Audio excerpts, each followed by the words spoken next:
はい、今回はヤンマーの漁船39フィートのご紹介です。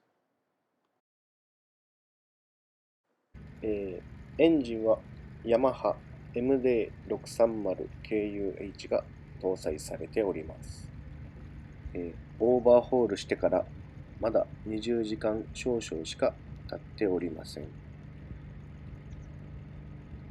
速度は最高で24から25ノット出ると思われます。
はい、続いてはデッキ周りの動画です。